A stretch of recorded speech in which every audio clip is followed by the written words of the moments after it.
फतेहपुर में मकबरे के बवाल से जुड़ी इस वक्त की बड़ी खबर आपको बता दें कि मकबरे में तोड़फोड़ करने वाले अभी भी गिरफ्त से दूर हैं। मुलजिमीन की गिरफ्तारी के लिए जुटी हैं टीमें। एसओजी इंटेलिजेंस की टीमें लगाई गई हैं। पहचान के लिए खंगाले जा रहे हैं वीडियो। मकबरे पर हंगामा करने वालों की तलाश जारी है। मोबाइल सर्विलांस के जरिए ट्रैक किए जा रहे मुलजिमीन, पत्थरबाजी करने वालों की भी जांच हो रही है। वायरल वीडियो की बुनियाद पर कार्रवाई मुमकिन है। फतेहपुर के अबू नगर के अब्दुल समद मकबरे का ये मामला है, जहां पर अब तक गिरफ्तारी नहीं हो सकी है मुलजिमीन की।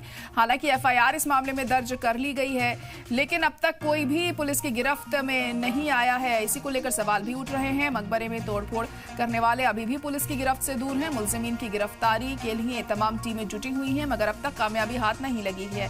एसओजी इंटेलिजेंस की कई टीमें इसको लेकर लगातार जांच कर रही हैं, तफ्तीश कर रही हैं और उन्हें ढूंढने की कोशिश की जा रही है जिन्होंने ये पूरा हंगामा किया है। फिलहाल पहचान के लिए वीडियोस खंगाले जा रहे हैं, वहां का सीसीटीवी खंगाला जा रहा है। मकबरे पर हंगामा करने वालों की तलाश लगातार जारी है। मोबाइल सर्विलांस के जरिए भी ट्रैक करने की कोशिश हो रही है। पत्थरबाजी करने वालों की भी जांच जारी है। तो वायरल वीडियो की बुनियाद पर कार्रवाई मुमकिन है कि हो। फतेहपुर के अबू नगर के अब्दुल समद का ये मामला है और हमारे नुमाइंदा अरविंद सिंह इस वक्त फतेहपुर से जुड़ चुके हैं। अरविंद, तो गिरफ्तारी अब तक किसी भी मुलजिमीन की नहीं हुई है वहां पर, अभी क्या और जानकारी वहां से मिल पा रही है?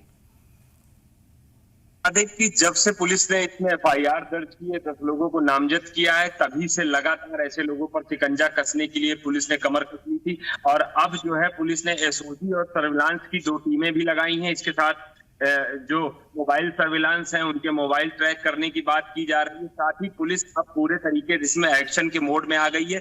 पुलिस लगातार ऐसे लोगों को चिन्हित कर रही है जिन्होंने पत्थरबाजी की है, और इसमें सबसे बड़ा एविडेंस जो माना जा रहा है वो जो वायरल वीडियोस में लोग दिख रहे हैं पत्थरबाजी करते हुए। एक पक्ष के ऊपर एफआईआर हुई है, दूसरे पक्ष कुछ लोगों की जांच पड़ताल की जा रही है।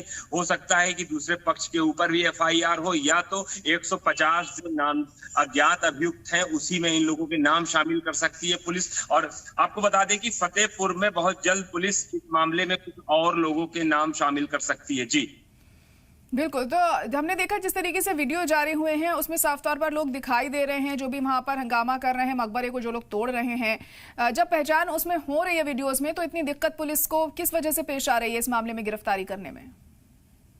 देखिए, बता दें कि ये जो वायरल जो वीडियोस थे उन वीडियो के आधार पर ही पुलिस ने मुकदमा दर्ज किया है। मुकदमा दर्ज करने के अभी 24 घंटे के अंदर पुलिस ने इसमें टीमें गठित की हैं। अब तेजी से पुलिस इनकी धरपकड़ के लिए जो है टीमें लगाकर आगे आने वाले कुछ समय में हम लोगों को ऐसी जानकारी मिलेगी। कुछ लोगों की गिरफ्तारी भी हुई है इसमें। जी बिल्कुल, तो क्या अभी भी सिक्योरिटी को पुख्ता वहां पर किया जा चुका है? क्या अभी हालात नॉर्मल है वहां? जी देखिए, बता दें कि हालात पूरी तरीके से सामान्य हो गए हैं, और जो मकबरे का जो एरिया था उसके 100 मीटर अगल बगल किसी की भी एंट्री नहीं है। पूरे एरिया को फेंसिंग लगा के पूरी तरीके से पैक कर दिया गया है। भारी संख्या में पुलिस बल मकबरे ग्राउंड में मौजूद है। पीएसी की बटालियन मौजूद है। एसटीएफ की टीमें भी कल आई थी, वो भी मौजूद है। कहीं कोई अब किसी प्रकार की कोई अप्रिय घटना ना हो, सोशल मीडिया के जरिए कहीं कोई ऐसा पोस्ट ना हो जिससे एक बार विवाद को फिर हवा दी जाए। इसको लेकर पुलिस की टीमें लगातार सोशल मीडिया और जो मौके पे हैं वो अलर्ट मोड पर काम कर रही हैं। जी चलो ठीक है, बहुत शुक्रिया अरविंद सारी जानकारी के लिए।